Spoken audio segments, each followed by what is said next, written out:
Like کریں، subscribe کیجیے، bell icon کو دبائیں تاکہ ہماری ویڈیو سب سے پہلے آپ کے پاس پہنچ سکے۔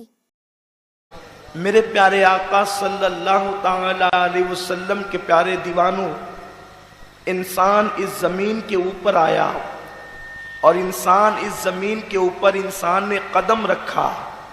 انسان کا زمین کے اوپر آنا، یہ زمین پر قدم رکھنا، یہ اللہ کی طرف سے انسان کا سب سے بڑا امتحان ہے۔ اللہ تبارک و تعالیٰ نے ہمیں زمین کے اوپر جو بھیجا ہے، وہ زمین کے اوپر اللہ نے ہمیں کس مقصد کے لیے بھیجا ہے؟ ایک متعینہ مدت کے لیے بھیجا ہے اور کسی خاص مقصد کے لیے بھیجا ہے۔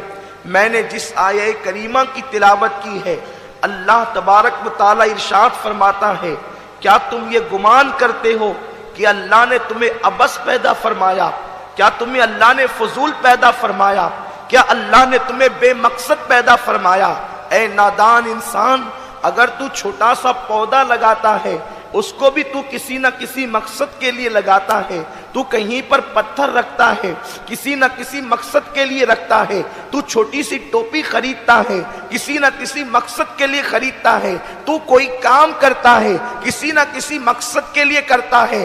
بلکہ آج کی اس خود پرست اور خود فراموش دنیا کو دیکھ کر میں تو یہ کہتا ہوں، انسان اگر کسی کو دیکھ کر مسکراتا ہے تو بھی اپنے مطلب کے لیے مسکراتا ہے، تو بھی کسی نہ کسی مقصد کے لیے مسکراتا ہے۔ آج تو لوگ کسی کو دیکھ کر بغیر مقصد کے مسکراتے بھی نہیں۔ لوگ اتنے خود غرض ہو گئے، لوگ اتنے مطلب پرست ہو گئے کہ مسکرانے میں بھی کوئی نہ کوئی مقصد درپیش ہوتا ہے، کوئی نہ کوئی مقصد ہوتا ہے۔ لیکن حیرت کی بات ہے، کسی کو دیکھ کر مسکرانے والا انسان جب بغیر مقصد کے نہیں مسکراتا تو وہ انسان یہ کیوں غور نہیں کرتا، جب میرا مسکرانا بھی بغیر مقصد کے نہیں، میرا رونا بھی بغیر مقصد کے نہیں۔ آج کی مادیت کی اس دنیا میں اگر ہم کسی کے جنازے میں بھی جاتے ہیں تو کوئی نہ کوئی مقصد لے کر کے جاتے ہیں۔ اللہ اکبر، انسان ذرا سوچ تو صحیح کہ آج کی اس مادیت کی دنیا کے اندر مقاصد انسان کے نزدیک کتنے قیمتی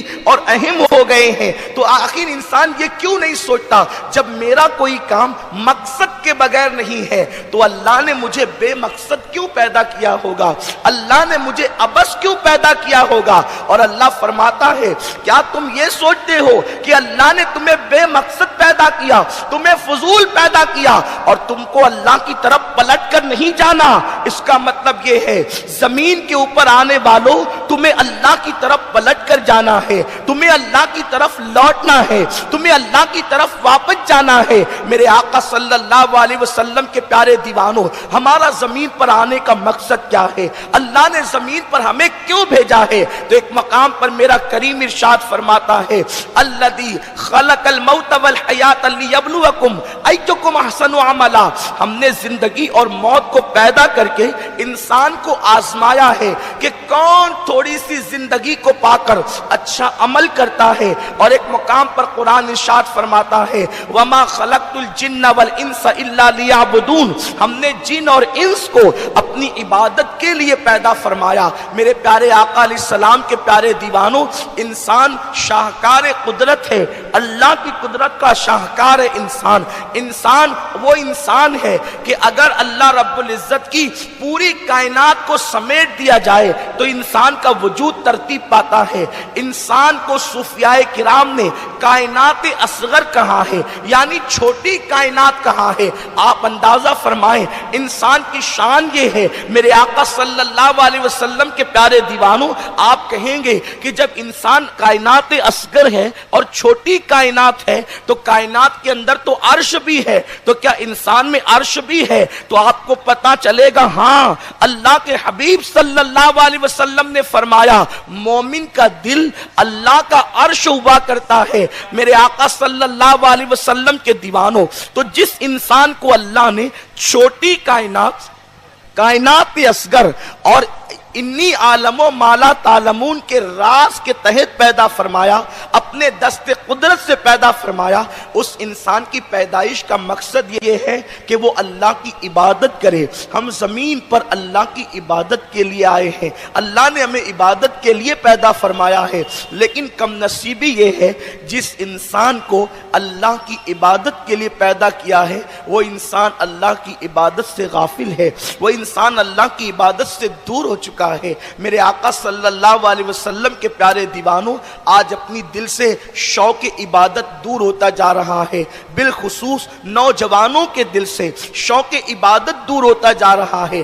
آج اپنی پوزیشن یہ ہے، آج اپنا حال یہ ہے، ہم ہر کام کے لیے وقت نکالتے ہیں لیکن اللہ کی عبادت کا وہ شوق نہیں، اللہ کی عبادت کا وہ ذوق نہیں، اللہ کی عبادت کا وہ جذبہ نہیں جو ہمارے اسلاف میں موجود تھا۔ میرے آقا صلی اللہ علیہ وسلم کے دیوانوں، آج یہ میں آپ کو بتاؤں، اللہ اکبر، کیا انداز تھا گناہوں سے بچنے کا اور نیکیاں کرنے کا، اس لیے کہ عبادت نام ہے اپنے آپ کو گناہوں سے بچانے کا اور نیکیاں کرنے کا۔